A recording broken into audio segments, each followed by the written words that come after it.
Em nome do Pai, do Filho, do Espírito Santo. Amém. Ave Maria, cheia de graça, o Senhor é convosco. Bendita sois vós entre as mulheres, e bendito é o fruto do vosso ventre, Jesus. Santa Maria, Mãe de Deus, rogai por nós, pecadores, agora e na hora de nossa morte. Amém. São José, rogai por nós. São Felipe Neri, rogai por nós. São Rafael Arcanjo, rogai por nós. São Bernardino de Sena, rogai por nós. Nossa Senhora de Fátima, rogai por nós. Em nome do Pai, do Filho e do Espírito Santo. Amém. Bom dia a todos. Nós estamos aqui na página 53 do livro sobre a biografia de São Bernardino de Sena, escrito por Paul Thiroux d'Anjou. Estamos no meio do item 3 do primeiro capítulo do livro que trata do apostolado do nosso biografado, que vai do ano de 1417 a 1427, capítulo 2, na verdade. Então nós estamos no início da pregação do nosso grande santo, né? Entre Treviglio e Caravaggio, o campo onde, por sua palavra, realizou-se a aproximação das cidades inimigas, mereceu do público o nome de Campo da Paz. Ele mesmo conta, mais tarde, em um sermão aos senenses, qual foi o efeito de sua pregação em Cremona, por motivo das dissensões que infelicitavam essa cidade. Muitos cidadãos eram exilados. Bernardino começou prudentemente, demorando-se nas generalidades, sem, todavia, nada calar do fim que importava. Em breve, os habitantes, comovidos, vieram um a um perguntar-lhe o que deviam fazer. À vista de tão boa vontade, resolveu-se a determinar seus conselhos. Abre aspas. Entretanto, diz, enquanto eu procurava falar o que podia, deixava que Deus operasse em seus corações. Acudiu uma ideia em um sermão de lembrar o clamor imenso que soltam os inocentes diante de Deus contra aqueles que injustamente os fizeram sofrer e do grito de vingança que levantam contra seus perseguidores. Estas palavras tanto calaram nos espíritos que os habitantes promoveram um conselho em que reinou a mais perfeita união e decidiram que todos os exilados poderiam tornar às suas casas. Pouco tempo depois, deixando Cremona, fui a uma aldeia afastada a cerca de 10 milhas, onde encontrei um dos exilados que deixara em Cremona uma fortuna avaliada em perto de 40.000 florins. Como vão as coisas por lá? Perguntou-me. Com a graça de Deus, respondi, tornarás à tua casa, pois verifiquei boas disposições. Não acreditou no que lhe dizia. Pouco depois, porém, chegava um mensageiro a fim de participar-lhe que podia, quando quisesse, regressar a seu lar. Sua alegria foi tal que não podia beber, nem comer, nem dormir. Veio procurar-me, mas o regozijo era tal que o impedia de falar. Assim permaneceu durante vários dias e afinal partiu para Cremona. E que coisa maravilhosa! Regressando à sua casa, encontrou na praça seu inimigo, que, vendo-o, correu a abraçá-lo e o levou a cear em sua residência. Um outro, que se apoderara da sua casa, apressou-se em retirar da propriedade seus objetos, deixando-os do exilado. Quem se apoderara de qualquer coisa dele, mandava levá-lo à sua casa. E assim foram-lhe devolvidos camas, cofres, roupas, utensílios caseiros, tonéis, dinheiro, e na mesma noite foi levado para sua casa e dormiu em sua cama, no meio do que era seu. Isso é o São Bernardino contando, né, o fato que ocorreu em Cremona num sermão posterior em cena, né? Continuando São Bernardino, asseguro-vos que parecia feliz aquele que podia devolver-lhe um móvel ou uma peça do vestuário. Nos dias seguintes, todo aquele que retinha seus animais, seus cavalos, vinham entregá-los, dizendo alegremente: Eis teus bois, eis teus jumentos, eis tuas ovelhas. De modo que em pouco tempo recuperou tudo o que lhe pertencia. E creio que, devido a isso, Deus afastou muitos perigos dessa região. Outras cidades a imitaram, e ela é hoje uma das mais florescentes da Lombardia. Então, isso é uma reminiscência, né, de São Bernardino a respeito de uma situação anterior, né? Isso dá para que nós vejamos, né, qual era de fato o impacto, né, desse sermonista, né, desse grande santo numa Itália conflagrada, né? Foi nestes primeiros anos de apostolado, em data difícil de precisar, que Bernardino pregou na Ligúria e no Piemonte, particularmente em Tortona, Castelnovo, Alexandria, onde outrora se encontrara com Vicente Ferrer. Aí encontrou as almas em grande perturbação, devido a um monge dominicano, chamado Manfredo, homem piedoso e instruído, porém de entendimento incerto e de imaginação exaltada, que anunciava a próxima vinda do anticristo. Essa ideia fora muito espalhada durante o grande cisma. Muitas pessoas, mesmo cultas, imaginaram que uma tamanha desordem só podia prestigiar o fim do mundo. São Vicente Ferrer, mesmo, dizia-se encarregado de proclamar que o dia do juízo estava próximo, que o anticristo já nascera, argumentos de que se lançava a mão, comumente para levar à penitência os povos amedrontados. Manfredo podia, pois, julgar-se autorizado a repetir tão sinistras profecias aos habitantes de Alexandria e das cidades vizinhas.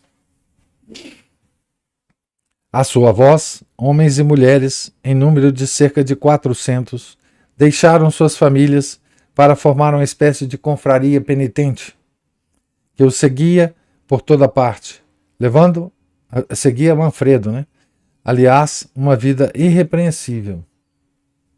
Entre outros erros, Manfredo declarava que, em vista do perigo em que as almas se achavam pela vinda do anticristo, a mulher e o marido eram livres de romper os laços do matrimônio, mesmo contra a vontade de seu consorte, a fim de se preparar para o momento supremo pela oração e pela mortificação.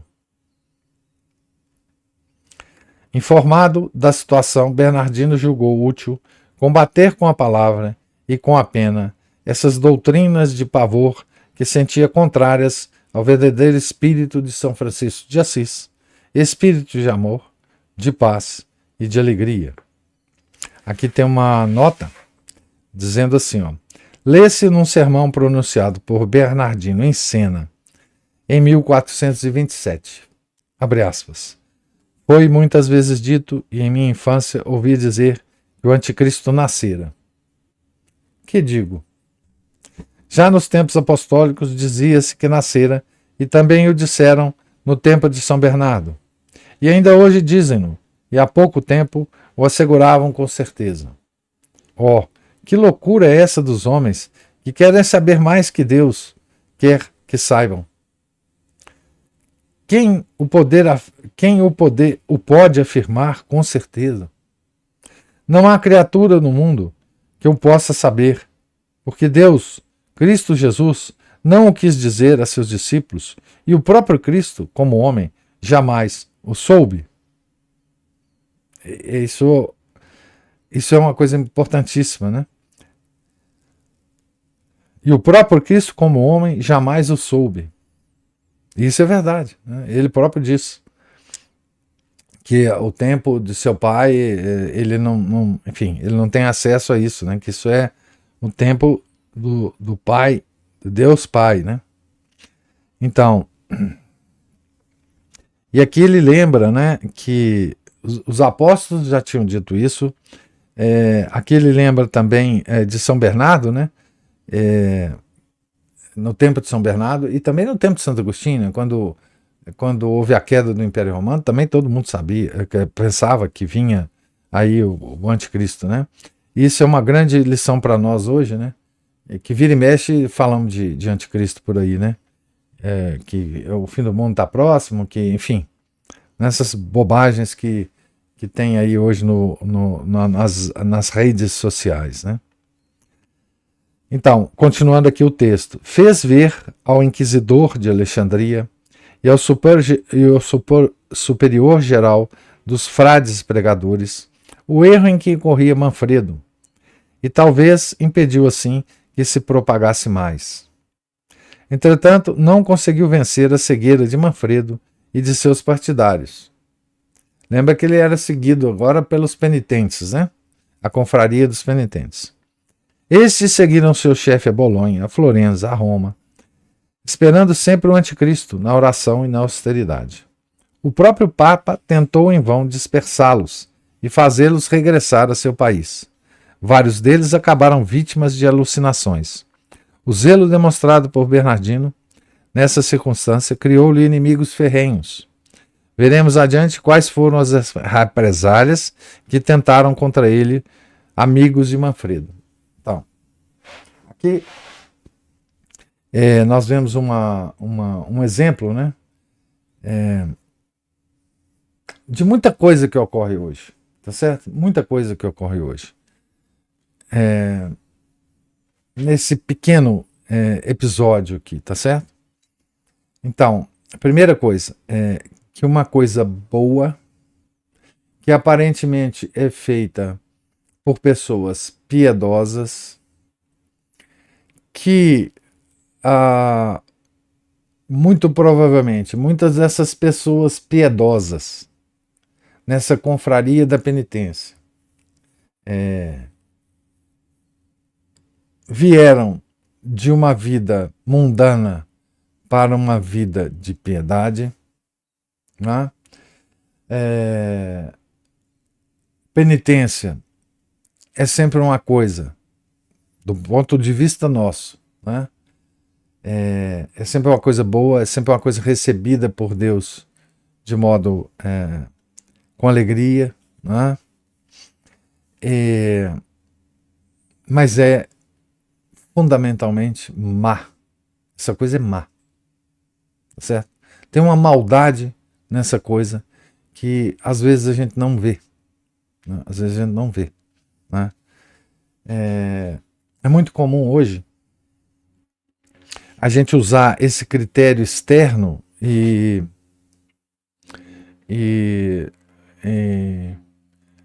errado, né, para nós analisarmos coisas da igreja hoje, né? Sobretudo, esse argumento é sobretudo usado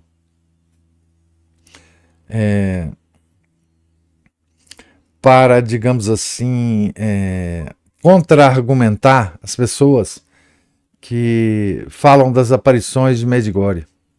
Eu vou comparar isso porque é uma coisa muito interessante isso. As pessoas sempre, quando se discute o caso de Medjugorje, daquelas aparições malucas de Medjugorje, né? Aquelas mensagens de Nossa Senhora, etc, etc. Eles falam assim, mas a gente deve ver por outro lado, a gente deve ver que aquele centro lá, ele converte muita gente, as pessoas vão para lá para confessar e comungar, etc, etc, etc. Mesma coisa aqui, tá certo? Você pega um grupo, uma confraria de penitentes, imagina as penitências que esse pessoal fazia, porque isso aqui é a Idade Média, né? Imagina o esforço que eles faziam para acompanhar esse maluco do Manfredo em todas as cidades que ele ia. Imagina as viagens que esse pessoal fazia, provavelmente descalço, no frio, no calor. Enfim, imagina o tanto de bens materiais que eles envolveram nisso, o tanto de doações que eles fizeram, etc, etc, etc. Mas essa era uma obra má. Essa era uma obra má. Então, o demônio, às vezes, usa essas aparências de piedade, de conversão, de penitência, para nos enganar, né? O que me ocorre agora é a tal lá das aparições de Medjugorje, né? Quer dizer, nós precisamos o discernimento, né? O discernimento católico precisa ir mais fundo, né? Para analisar esses fenômenos, né? Então, Manfredo aqui, né? Então, continuando aqui a leitura, só fazendo esse comentário aqui, nós entramos no capítulo, na parte 4, que não vamos, talvez até dê para terminar. Em 1422, achamos Bernardino numa cena bem diversa, em Veneza, onde a fama de suas prédicas fez com que o chamassem. Veneza nadava então em plena prosperidade, sem suspeitar sequer o golpe mortal que brevemente lhe havia de desferir a descoberta da América. Veneza é uma cidade riquíssima, né? Sobrepujava as demais cidades italianas por sua história, suas tradições, seu gênio, seus destinos e até por seu aspecto exterior. Graças à expansão crescente de suas possessões territoriais, tornara-se um dos principais estados da Itália e, por isso mesmo, fora levada a se intrometer na política tortuosa da península. Era, além disso, uma potência oriental, tanto por seus estabelecimentos comerciais como por suas colônias. A estabilidade de suas instituições aristocráticas contrastava com a mobilidade e agitação democráticas de Milão, Florença, Siena ou Bolonha. Mais refratária do que as outras às influências da Renascença, guardara por mais tempo o ideal heróico, austero e místico das idades anteriores. Efetivamente, a Veneza do século XV, em que a fé religiosa aparece ainda unida ao patriotismo, não deve ser confundida com a Veneza do século XVI, com que se familiarizou a nossa imaginação, a Veneza saturada de bacanismo e de sensualidade, cuja encantadora e brilhante imagem foi tão bem reproduzida por Paulo Veronese no teto do Palácio dos Doge. Entre as duas Venezas há a mesma distância que entre as Madonas de João Belling e as Vênus de Tiziano. Mas, mais de meio século após Bernardino, ao chegar a Veneza na qualidade de embaixador, Comines, maravilhado, poderá qualificá-la de a mais triunfante cidade que jamais vira. Mas também acrescentará que é a que mais sabiamente se governa e onde o serviço de Deus é mais solenemente celebrado. Essa é a Veneza do século XV, né? Dos 400. Diante de uma população isenta do flagelo dos guelfos e dos gibelinos, Bernardino não precisava pregar a concórdia, como na Lombardia. Atento, como de costume, em adaptar seus discursos às necessidades particulares de seus ouvintes, falou de negócios a esses negociantes ao mesmo tempo que os elogiavam. Aqui tem uma nota que a nossa tradutora, nota 52, tem uma nota do biógrafo Barnabeus, né, que diz o seguinte: ele elogiou muito o comércio. Então, essa é a nota aqui. falou de negócios a esses negociantes ao mesmo tempo que os elogiava, expunha as leis morais que devem ser observadas e determinava até a minúcia das aplicações práticas, o que era lucro meio lícito ou ilícito de todo. Nós sabemos que ele vai escrever muito sobre isso, né? Aqui tem uma nota dizendo assim: o que é honroso em alugar, vender, ensinar como permissiva religião cristã. Então, é a nota aqui. Durante vários meses, patrícios e plebeus apertavam-se ao pé do púlpito. Usou da autoridade que sobre eles adquirira para que fundassem, em 2 ilhas próximas, um convento de cartuchos e um lazareto destinado aos empestados. Deve ter guardado uma grata lembrança dessa sua estadia, pois pregando mais tarde aos senenses, ainda evocava a visão pitoresca desses inúmeros navios, galeras, barcos, gôndolas, embarcações de tamanho, forma e equipamento tão diferentes que sulcavam em todos os sentidos as águas de Veneza. Aqui tem uma nota 54 que diz... aqui é só a referência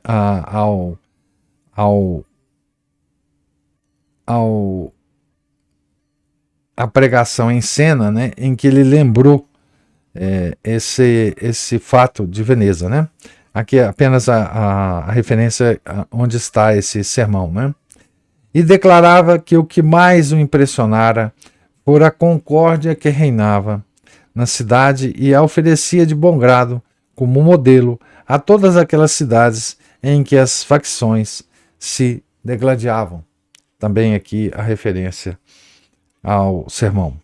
Bernardino percorre em seguida o território veneziano, demorando-se mais ou menos nas cidades, e de passagem pregando o evangelho nos campos. Em Verona, em cuja catedral prega de 1º de novembro de 1422 a 17 de janeiro de 1423, chega precedido pela notícia de um milagre ruidoso. Contam que a pequena distância da cidade achara sob uma árvore o corpo de um homem que acabara de ser morto acidentalmente. Os veroneses dão-lhe uma prova de deferência, fixando, a pedido dele, antes da quaresma, as diversões comemorativas geralmente realizadas no domingo depois das cinzas. Em Vicenza, onde os historiadores registram sua estadia a 16 de abril a 30 de junho de 1423, a afluência é tamanha que nos dias de festa ele forçoso falar na praça pública. 20 e até 30 mil pessoas aglomeram-se ao redor do estrado para em seguida formarem intermináveis procissões através da cidade. Verificam ainda sua passagem em Bassano, Treviso e até nos limites do território veneziano, nos Alpes Nóricos, numa cidade que os velhos cronistas chamam Virunum, e que parece ser Friesach, na Caríntia. Apazigua sangrentas dissensões, manda queimar solenemente tudo o que constituía o antagonismo dos partidos. Aqui tem uma nota: a chama consumiu as fileiras pestilentas. E de sua curta estadia, deixa uma recordação que os habitantes por muito tempo guardarão piedosamente. Em setembro de 1423, ainda está nas montanhas de Belluno, que lhe mandaram em delegação 2 de seus maiorais. A cidade precisava imensamente de sua palavra. As facções dilaceraram-se tão cruelmente como nas cidades lombardas. Os arquivos públicos e privados guardavam cuidadosamente extensas listas indicando a que partido pertencia cada família e contra quem. Portanto, os que se achavam no poder deviam exercer perseguições. Recebido com alegria pelo povo e pelos magistrados, que mandaram erguer uma cátedra na maior praça da cidade, Bernardino age, segundo seu costume, com hábil prudência. Chega, porém, o dia em que enfrenta o mal. O êxito é completo. Os maiorais resolvem, após solene deliberação e com o penhor de pacificação definitiva, destruir todas as listas de partido. Uma curta parada em Feltre termina a evangelização de Veneza. Foi no decorrer dos sermões pronunciados em Veneza e nas cidades de seu território que começou a se manifestar com fulgor o zelo de Bernardino em propagar a devoção do nome de Jesus. Aqui tem uma nota dizendo, segundo Walden, Bernardino já preconizara essa devoção em 1417, em Florença. Porém, seu apostolado ainda não começara e sua palavra não tivera alcance. Isso vai ser muito importante aqui na história de São Bernardino, né? Essa devoção, tão antiga como a palavra de São Paulo, in nome Iesu homine genuflectator, em nome de Jesus todos os joelhos se dobrem, era particularmente honrada na família franciscana. São Francisco fazia dela o assunto frequente, de frequentes exortações, né? Aqui não é, deve ser exportações, não, né? Exortações. E o nome de Jesus, conta o mais autorizado de seus biógrafos, não passava em seus lábios sem que sua voz se alterasse, como se ouvisse uma melodia interior. Isso é de São Francisco, né? São Boaventura escrevera um opúsculo De laude melliflui nominis Iesu. Em nome de Jesus, do louvor ao doce nome de Jesus, né?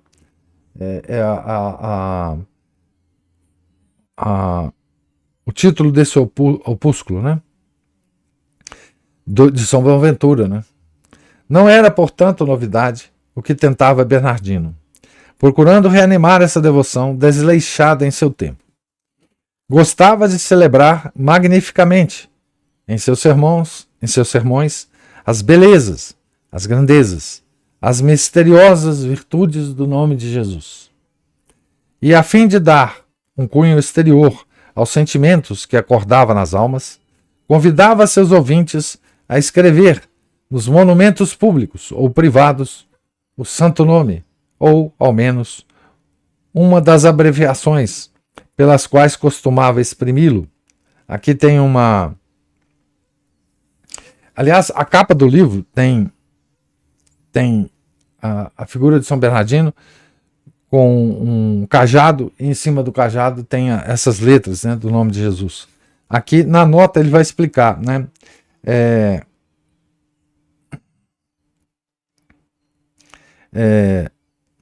Estas abreviações foram usadas desde a origem do cristianismo. Acham-se então em moedas ou medalhas para significar Iesus, né? Que está escrito em grego aqui na nota, né? Monograma I, ou o diagrama IH, ou o trigrama IH sigma. Acha-se também IC ou IHC, sendo o C tomado como forma latina de Cristo.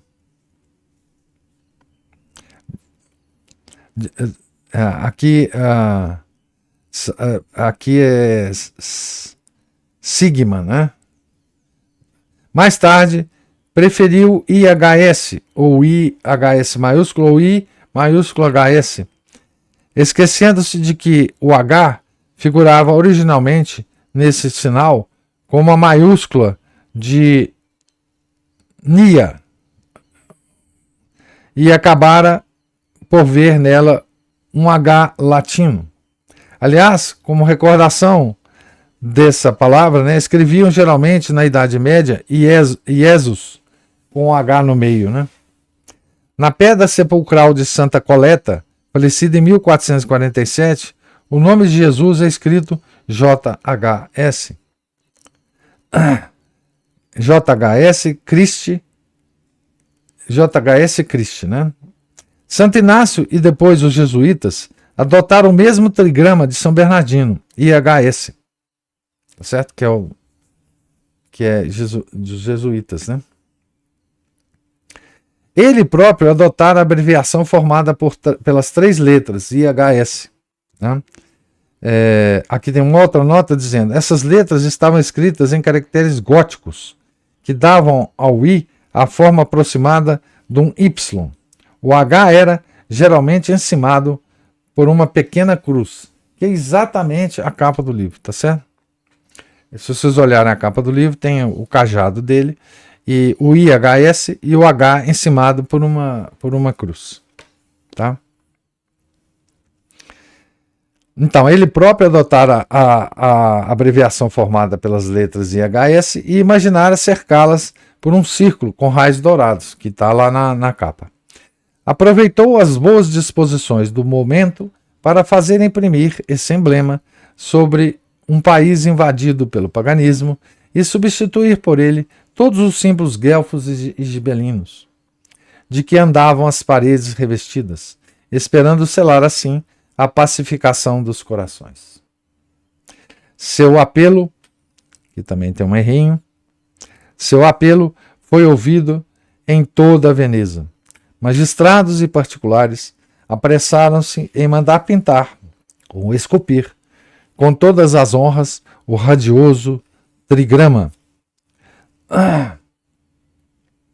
Aqui tem uma nota que a nossa tradutora certamente traduziu. É uma nota do Bernabeus, que é um biógrafo Bernabeus, que diz assim: ele honrou tanto o nome de nosso Senhor Jesus Cristo, que todo o povo de Veneza, tanto nos templos sagrados, quanto nas casas particulares, pintou o santo nome do Salvador nas paredes com letras douradas, brilhando com raios. É a nota que nos diz aqui o Bernabeus, né? Voltando ao texto, era como o sulco material deixado pela passagem de Bernardino e a manifestação exterior da adesão dada a seu ensino. Então, aqui nós terminamos o item 4 e a leitura de hoje. Então, pela descrição do nosso autor, nós vemos como é que esse homem, né, usando apenas a sua fé, a sua retórica e a graça de Deus, obviamente, e sua santidade, vai passando pelas cidades e transformando as pessoas. Né? Algumas permanentemente, outras só momentaneamente. Transformando as cidades, transformando os magistrados, transformando os costumes. E certamente transformando muitos dos clérigos dessas cidades, né? Porque todos eles iam ouvir São Bernardino. Imagina o tanto de padres, né, que retificaram sua vida, que puderam colher em São Bernardino, né, frutos para o seu próprio apostolado pessoal, né? Padres de todas essas cidades, né? Imagina Veneza, a quantidade de paróquia que tinha, os padres indo vê-lo, ou talvez inclusive sendo dirigidos espiritualmente por ele enquanto ele estava lá, né? O bem que esse homem fazia para fora da igreja e para dentro da igreja é imenso, né? Com a sua presença, né? E como as viagens eram difíceis na época, né? Ele ia para uma cidade e passava tempo. E ele não só ficava na cidade, mas também nos arredores da cidade, né? Nos campos. Ele pregava muito em campo aberto, né? Na região rural, né? Da cidade, né? E é uma beleza, né? Ver essa descrição aqui, porque a gente imagina também, né? Como ele fez a ligação, o próprio autor fez a ligação, né? Imagina também um São Vicente Ferre, né? Na época anterior, né? Que tinha também enfim, essa verve, né? essa graça de Nosso Senhor em pregar, né? Certo? Pois bem, termino aqui os meus comentários e gostaria de saber se há comentários e observações dos senhores que estão me ouvindo.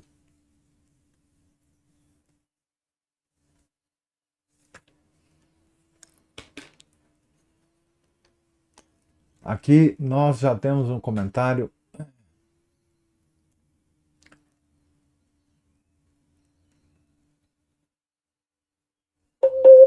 Então, aqui nós temos um comentário do Márcio, né? O nome santo de Jesus é exorcístico, sim. Espanta ETs e outros demônios. Por isso está em outra oração exorcística. Ave Maria, o Santo Padre Pio gostava de repetir os santos nomes de Jesus, Maria, IHS, Jesus, Salvador dos Homens, Jesus Salvator Hominem, já no tempo de Santo Inácio. Eventos traumáticos costumam provocar conversões. Nem precisa haver falsas aparições. Bons sermões, boas leituras, uma cruz pesada, guerras, crimes, etc. são úteis. Por isso é que Deus não nos poupa dessas dificuldades. Na parte histórica, havia muitas guerras privadas entre famílias e partidos. Até no interior do Brasil isso ocorria. As confrarias de penitentes têm ou tinham regras minuciosas sobre boas obras, sua administração e assistência aos confrades desvalidos e aos pobres em geral, semelhante às guildas. Sim, não. Eu falei aqui da confraria do Manfredo, parece que eu critiquei todas as confrarias, né? É incrível, né? A vivacidade da nossa religião, né?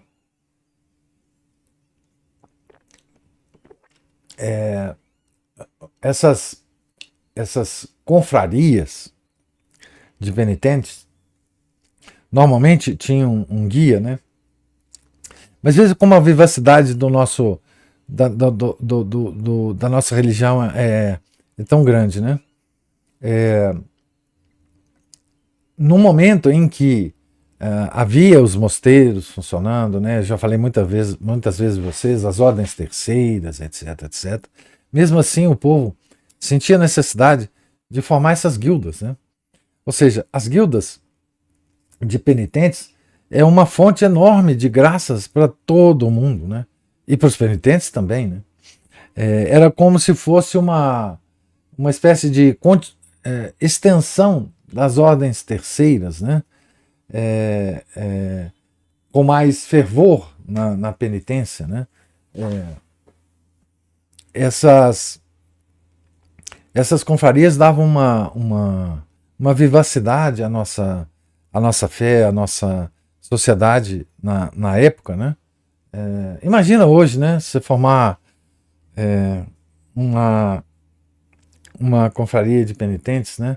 Para fazer, por exemplo, confraria de penitentes para fazer penitência em reparação às injúrias ao Coração Imaculado, Sagrado Coração de Jesus, que são lançadas de dentro da própria igreja, que são lançadas por clérigos, que são lançadas por cardeais contra o Imaculado Coração e contra o Sagrado Coração.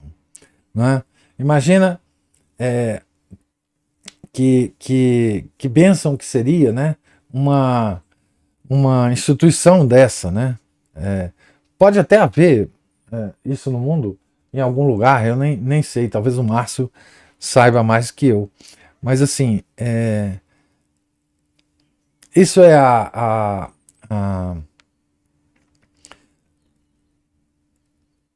exatamente a nossa religião, crendo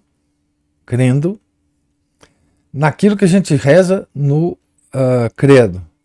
Nós cremos na comunhão dos santos, né?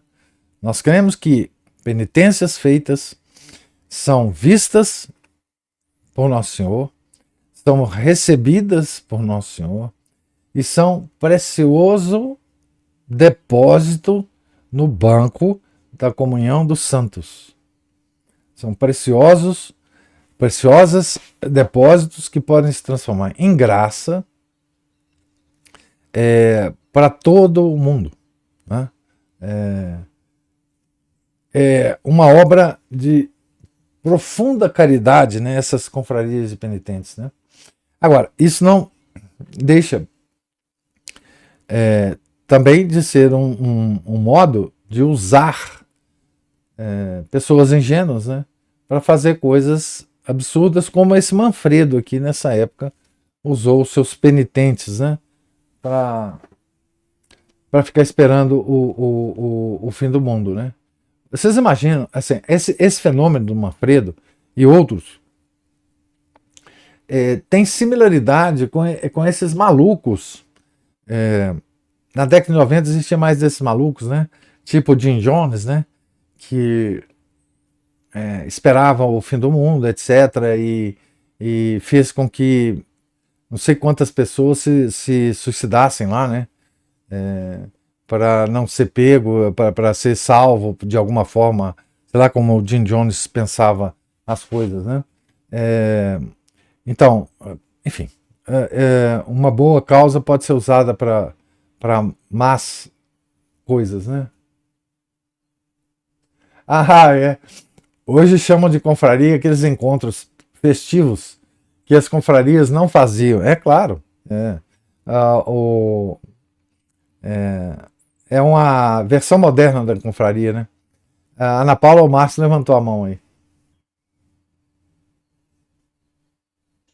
Oi, professor. Diga. Professor, achei um texto aqui, eu tinha ele arquivado um tempo aqui, sobre confrarias. Então, ele é curtinho, rapidinho, vou ler para o senhor aqui, só para ver como é que eles apresentam a coisa. Olha, sobre as confrarias, por exemplo, dos penitentes de Sevilha. São as que uma das que ainda resistem, parece que os participantes levam a sério, mas muita gente vai lá só para efeitos turísticos. Bom, eles falam que eles surgiram nos séculos 13 e 14 e se consolidaram e se tornaram sua melhor forma, vamos dizer assim, em termos de estatuto e nas práticas, nos séculos 15 e 16, ou seja, segue mais ou menos essa linha histórica aí do no século XV é de Bernardino. Isso. Então, eles são as confrarias, também chamadas de grêmios, né, associações de homens que vivem de acordo com a sua índole profissional e devoção religiosa, né? Ele vai unir as ações sociais de caridade, as práticas de beneficência e hospitalares, junto com o culto religioso, ou seja, tinha a sua função, vamos dizer em termos com a linguagem de hoje, a sua função social realmente como era função social no sentido de caritativo, né? Isso. Então, assim, em termos gerais, um pouco distinto, a confraria define-se desde a época medieval como associação ou irmandade com fins religiosos de pessoas de sexo diferente, ou seja, não se misturavam, né? Não tinha homem misturado com mulher, nem mulher misturado com homem, cada qual segundo a sua confraria. Não, aí acaba atrapalhando o outro. Não, né? Tá doido. Uma mesma pertencente ou não, a mesma profissão, grêmio, estatuto social. Seu caráter laico está associado a uma determinada causa social de beneficência e funciona sob proteção de um santo patrono protetor ou do Cristo Redentor. Então, eles foram fundados através das ordens mendicantes, como os franciscanos, carmelitas, também dos jesuítas, né, seguindo os exemplos dos seus mestres. Então, basicamente é isso. Eles têm um texto que tem uma referência a várias confrarias em Sevilha, que são um número, na época desse texto aqui, 57, que algumas têm quase 700 anos de existência, né? E tinha aqui mais ou menos como é que elas eram feitas. Esse deve ter tudo destruído depois do Concílio Vaticano II. Eles, pelo menos na Semana Santa, eles ainda fazem alguma coisa. Sim, tem. É verdade. Eles Sevilha.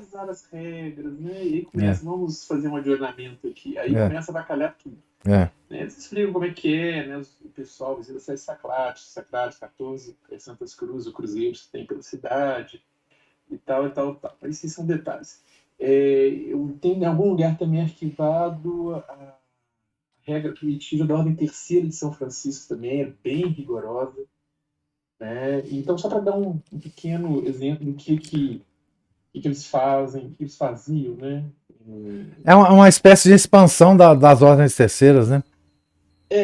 Uma coisa associada, né? A partir das ordens terceiras, ou mesmo muitas vezes eram as próprias ordens terceiras, né?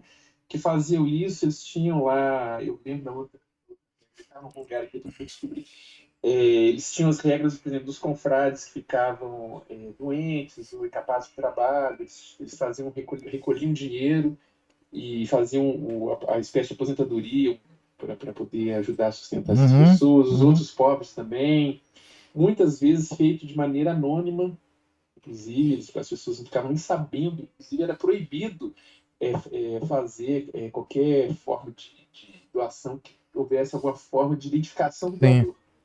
Imagino, na porta, deixa lá e a pessoa pega. Imagino. Ficava vendo se recolhia mesmo, era só isso. Né? Vários hospitais, asilos, várias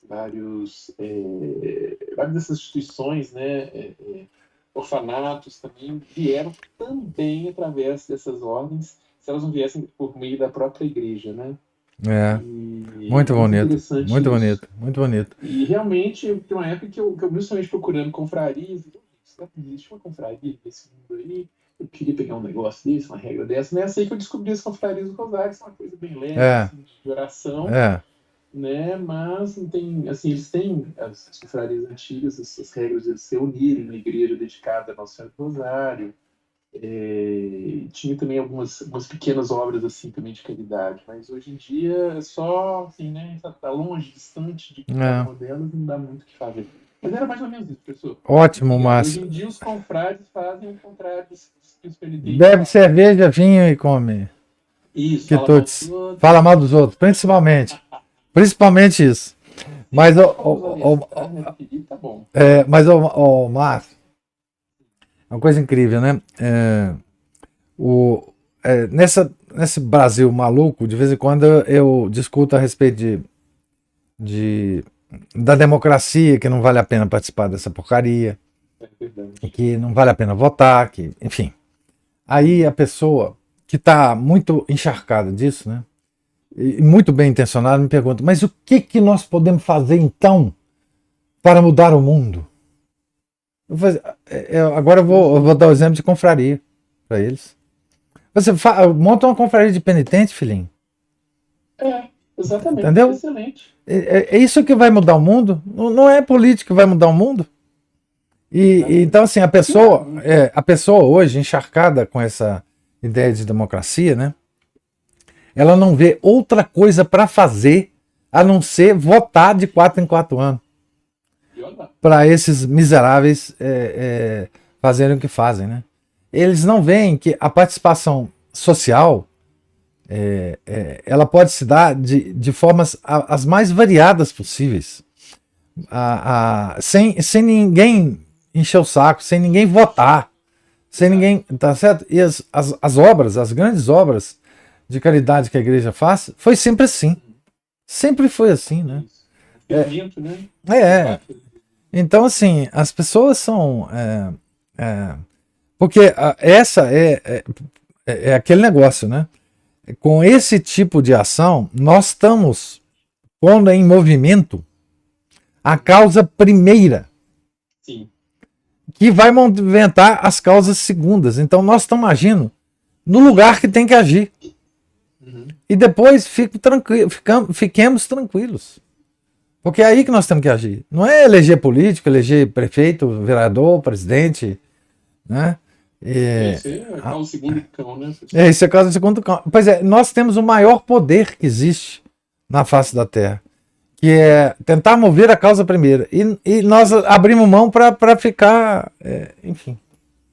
Eu achei que depois eu vou enviar são aqui um rascunho do Estatuto da Fraternidade de Penitentes do ano 1215, Oh, que legal. português, e depois a regra primitiva da Ordem Terceira de São Domingos, e eu não sei se eu tenho mais coisa aqui, deixa eu rodar aqui para baixo. A regra terceira, o Estatuto Antigo, ele é bem antigo, bem longo aqui. Do São Bento são os oblatos, né? Os beneditinos são os oblatos, né? Sim, ou não? Eu tô brincando. Sim, são os oblatos. São os que têm um nome diferente do resto, eles foram os primeiros, né? O oblato ele segue a regra beneditina, que ela por si só é muito interessante, né? Aqui que se aplica, e aqui que se aplicar na vida do oblato, pode-se entender assim: o abade como pai de família, o prior como a mãe, os decanos como os filhos mais velhos, né? E aquela disciplina, dá para poder adaptar, inclusive, para a vida familiar. Sim, tem a correspondência, né? Sim, é verdade. Só que vai ter muita moça que vai rebolar na cadeira, não isso aí, não vai gostar. Vai né? não, vai não. E aí depois eu envio para o senhor, não sei se eu posso enviar no Telegram. Pode. Posso falar. Mas essencialmente era isso, né? A São Farisa dos Penitentes vão mover a causa primeiro pelo jejum, pela penitência, pelas orações, né? Pelas obras de caridade, é tudo que Deus quer. Ué. Né? E aí deixa com ele. Exatamente. Deixa o resto com ele que ele vai movimentar Isso aqui é obra social. Isso aqui é obra social. Isso. Por excelência. Né? Por excelência. Por isso que eu acho que eu vou passar para outra pessoa que ia falar alguma coisa. Obrigado pela oportunidade. Obrigado a você, meu cara.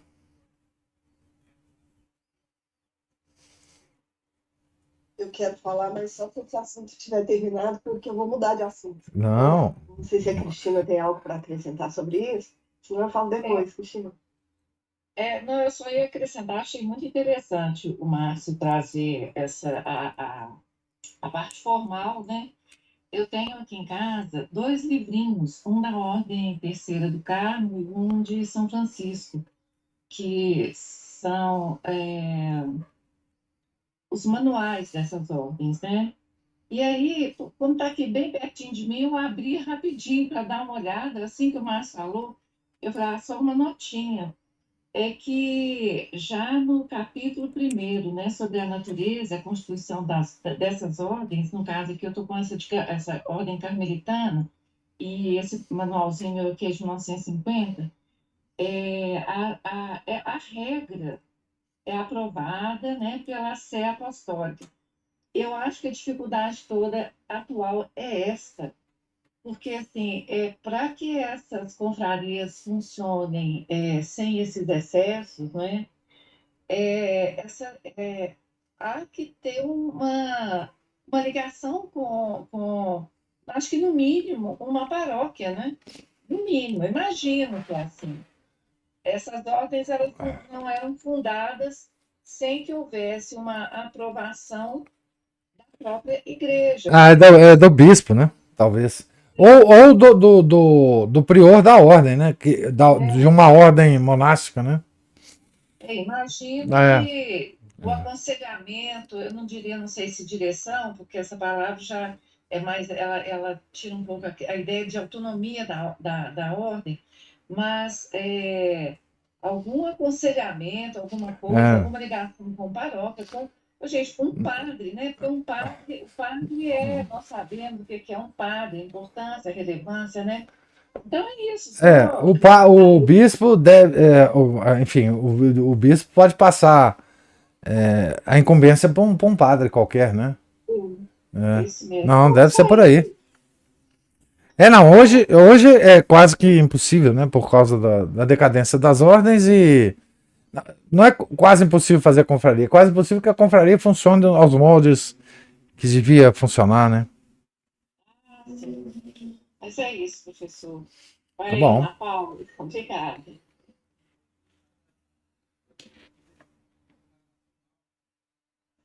Professor, eu queria retomar o assunto de ontem, porque eu fiquei pensando quando o senhor falou no maravilhamento. Como que a gente faz para se maravilhar, né? Como São Bernardino, né? E como que aquele homem conseguia manter as pessoas presas aos seus sermões de 4 horas. Né? Impressionante. E hoje nós temos um desafio enorme mesmo com esse, porque a gente vive num mundo cheio de muito espetáculo, né? É tudo muito grandioso, assim, em termos de cor, luz, né? Sons, é tudo alto, é tudo grande, é tudo espetacular, né? E eu acho que, de certa forma, a gente acabou sendo desensibilizado, eu já falei disso umas outras vezes, pela questão da tecnologia mesmo, né? Porque à medida que a tecnologia foi surgindo, se desenvolvendo, a gente agora... O que mais, né? A gente não... Isso parece que foi tomando na nossa cabeça o lugar, o espaço do maravilhamento. E é por isso que a gente precisa, no meu modo de entender, de leituras como essa. Porque para a gente retornar a esses grandes homens, esses homens que falavam de Deus e que colocavam Deus no seu legítimo lugar, que é em primeiro lugar. Né? E eu fico, assim, para mim, quando eu, por exemplo, eu faço uma viagem para um local que tem uma natureza mais exuberante, uma arquitetura mais ordenada, gente que se vista de uma maneira mais simples, parece que eu tomo um antídoto para essa desensibilização, sabe? Tanto que a hora que a gente volta, que a gente entra aqui em Belo Horizonte, é um pouco chocante, né? Assim, a gente até fica meio deprimido. Quando a gente passa ali naquelas entradas das cidades tão feias, tão mal cuidadas, né? E é por isso que, por exemplo, aqui em casa, a gente preferiu usar móveis de madeira, que dão um ar de aconchego maior. A gente tem um jardim, aí lá as plantas crescem, as plantas morrem, né?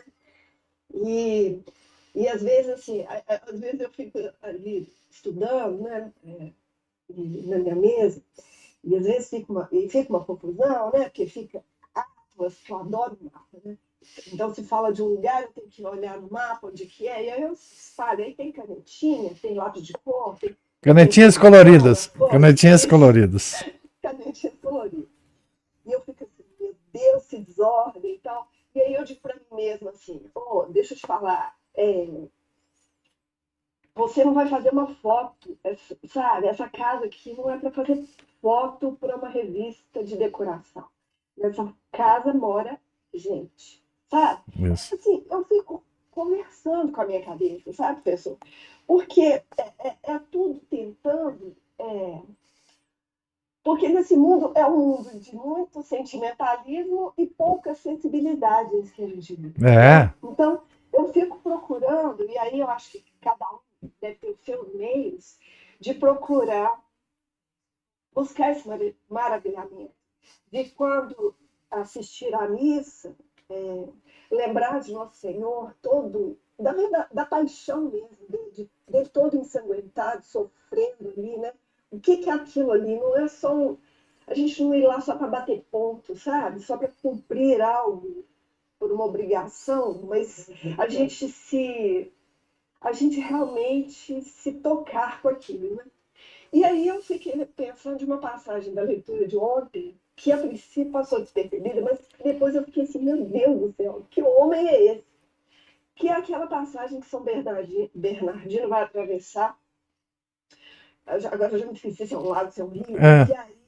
E que aí ele convida o companheiro e pergunta para o companheiro: tendes toda a confiança no Senhor?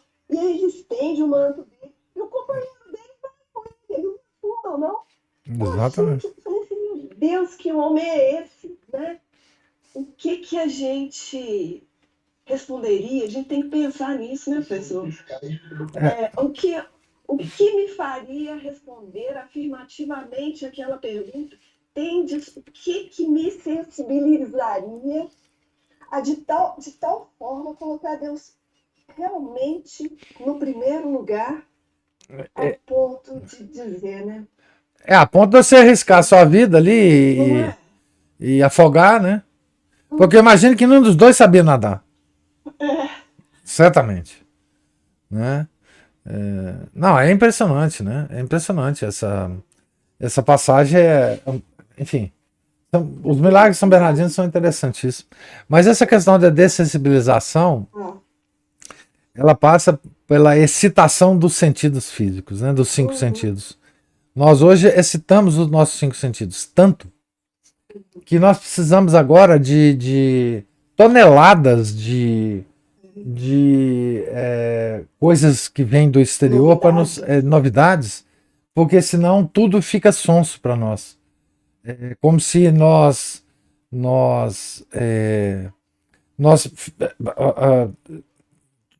tornássemos os nossos 5 sentidos amortecidos para qualquer outra coisa que não seja uma coisa muito espetacular, né? Além disso, é aquele negócio, né? A gente só pensa e só reflete e só medita com as coisas que estão na nossa imaginação. Se a nossa imaginação está lotada de imagens perniciosas, inúteis, nós não temos como pensar corretamente. E, portanto, não temos como chegar a essa meditação, por exemplo, na hora da consagração, né? Ver Nosso Senhor lá crucificado. Nós estamos embotados interiormente. Então, a superexcitação dos sentidos fazem com que os nossos sentidos interiores se embotem e o nosso intelecto e o nosso coração não consigam usar a nossa imaginação para fazer qualquer coisa mais digna no Nosso Senhor, né? É simplesmente isso. Então, é o que você falou, as leituras, elas vêm na contramão disso aí, alimentando a nossa imaginação de cenas como essa, né? Que você acabou de narrar, né? Que contrabalança as outras que estão lá dentro, né? Que nós deixamos entrar por inadvertência. Essa cena de São Bernardino atravessando o rio lá com o monge lá, né? Então, a vida dos santos, que sempre foi falada ao longo da história da igreja como uma coisa importante de se fazer, ler a vida dos santos, agora é absolutamente fundamental. Porque é só assim que a gente vai alimentar a nossa imaginação de cenas edificantes, né? Então, assim, é fundamental. Não só a leitura, né? Mas a própria arte, a música, né? A boa música, né? Para alimentar essa e afastar esses fantasmas, né? Que estão lá morando, né?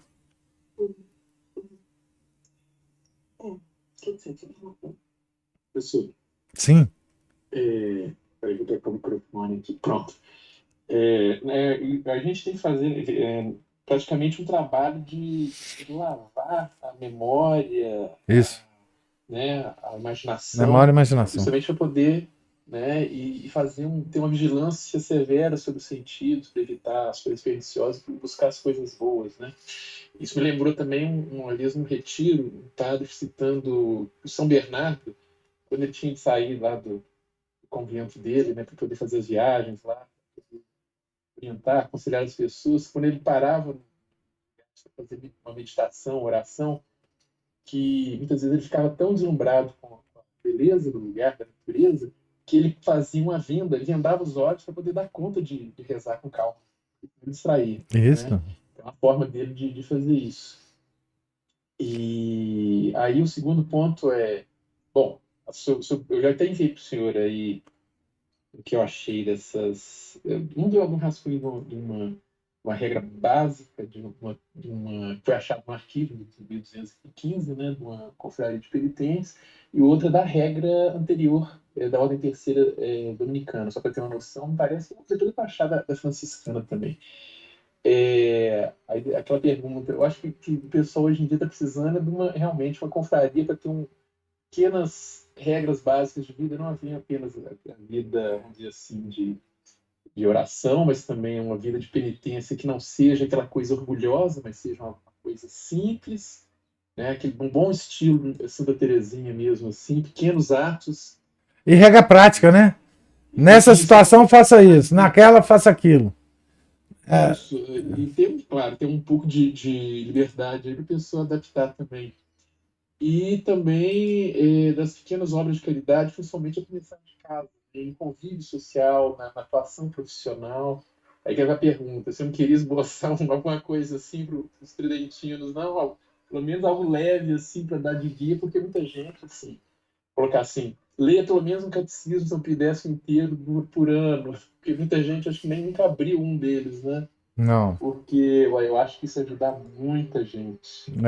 Você podia estabelecer isso, Márcio. E só entrava na igreja se o pessoal assinasse um compromisso. Ali você ficava na porta da igreja. Ali. Chama, como é que chama aquilo? Pastoral do acolhimento. Exatamente. Não, mas eu fico lá com você. Eu barro a entrada com a minha barriga. Pode deixar. Vamos segurar o pessoal lá. Pois é, sobre delegar essa função, de repente a gente esboça alguma coisa. Né? Então a pessoa aí que quer acrescentar algo. Tipo um lamentável, o juramento antimodernista lá do. Você faz umas regras assim, o cara quer assinar, pronto. Agora a regra tá aqui. Chegar na cara dele aqui, ó. Você tá fazendo isso? Exatamente. Ótimo. Outra coisa, sabe, professor? Quando o senhor manda uns vídeos pra gente com aquelas coisas assim tão malucas. Quase nunca faço isso. Quase nunca faço. Não, quase não. É raríssimo. Mas aí, quando a gente toma conhecimento daquelas coisas assim, que aquilo está tão fora do nosso alcance, que aquilo, para mim, tem um efeito assim: olha, não há o que fazer. Não há o que fazer, a não ser eu me procurar voltar para mim mesma, para os meus próximos aqui, procurar levar uma vida de oração mesmo, de mais simplicidade possível, porque se Deus não me disser como que eu devo agir, porque a gente está completamente impotente diante dessas coisas. Muitas vezes o objetivo é esse mesmo. A gente saber o que está acontecendo, mas confiar em Deus. Isso. Porque assim, não adianta votar, não adianta pedir alguém para fazer. Entendeu? Não adianta. Aquele homem, aquele de Souza. O John de Souza. John de Souza. Ele ontem, ele falando, né? O governo dos Estados Unidos não vai fazer nada. Isso. Nada. Tem algo que, imagina o nosso, tem algo muito mais sinistro. Acima. Sinistro. Então, assim, aí você vê que e o pessoal quer votar no Trump lá, na Kamala Harris e tal. Tá certo? Vai dar tudo certo. Lá com meio tem razão, professor. O grande Satã mesmo. Não, mas Ana Paula, é isso que eu falo. Quer dizer, o mundo tem várias formas de dar errado. Já deu errado em vários momentos da história.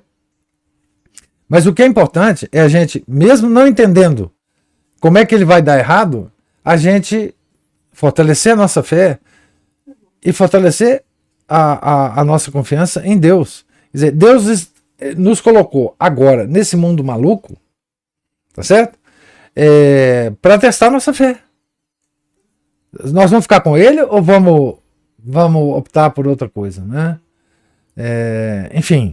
É isso mesmo. Agora, é bom a gente abrir o olho para o que está acontecendo, porque nessas situações, tanto ímpios quanto justos sofrerão, mas sofrerão diferente.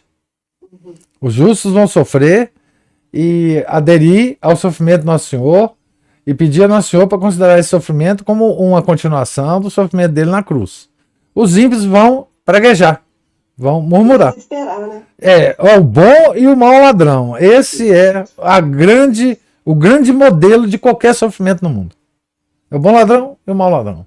A prova que nós já devemos entrar na forma de paixão da igreja. Exato, exatamente. Então, assim, nós seremos o bom ladrão ou nós seremos o mau ladrão. Não tem outra forma de ser. Quer dizer, todos seremos crucificados. É só escolher qual que é o lado que a gente quer. Não é isso? Exatamente, o lado. De praguejar ou de reconhecer que nós merecemos esse sofrimento, né? Porque foi o que o bom ladrão fez. Isso aí já é introdução à confraria de São Dimas, hein, professor? Então, confraria de São Dimas era uma boa, hein? Oh, meu Deus do céu. Eu rezo todo dia para São Dimas me dar força. Nossa Senhora. São Dimas é um... São Dimas é o santo que mais próximo de nós está, em termos da gente poder imitá-lo. Não tem outro santo mais próximo. Não tem. Assim, para estar juntos da cruz, né, para você ter um mínimo de santidade. Exatamente. Quer dizer, ele esteve lá, ele estava crucificado, né? Coisa que a gente deve sempre esperar quando a gente se aproxima da cruz, né? É de estar crucificado com o nosso Senhor. Crucificar o velho homem, né? Como dizia São Paulo. Sim. Ele está.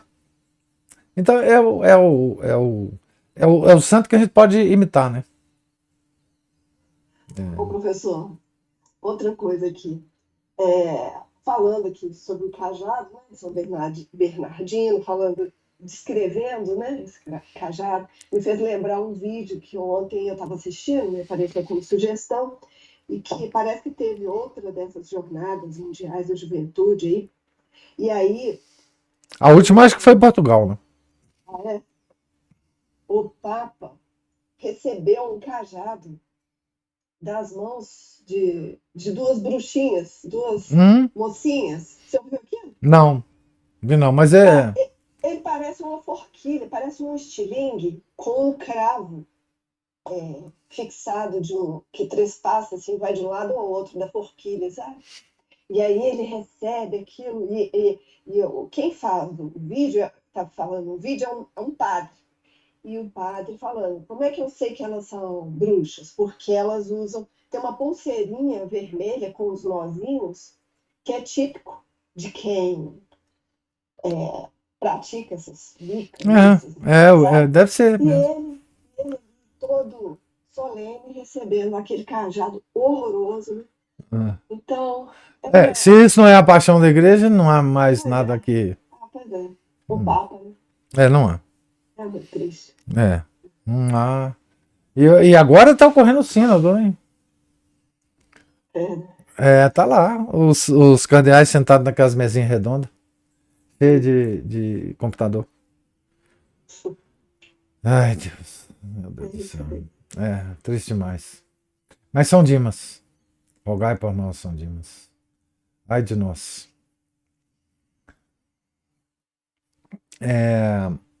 Mais alguma observação? Ontem nós não falamos nada, acho que você pagaria. Compensou. Compensou. Isso mesmo. Bom demais. Então, Deus lhes pague a presença, a paciência, os comentários, as observações. Tenham todos um santo dia. Fiquem com Deus. Em nome do Pai, do Filho e do Espírito Santo. Amém. Ave Maria, cheia de graça, o Senhor é convosco. Bendita sois vós entre as mulheres, e bendito é o fruto do vosso ventre, Jesus. Santa Maria, Mãe de Deus, rogai por nós, pecadores, agora e na hora de nossa morte. Amém. São José, rogai por nós. São Felipe Neri, rogai por nós.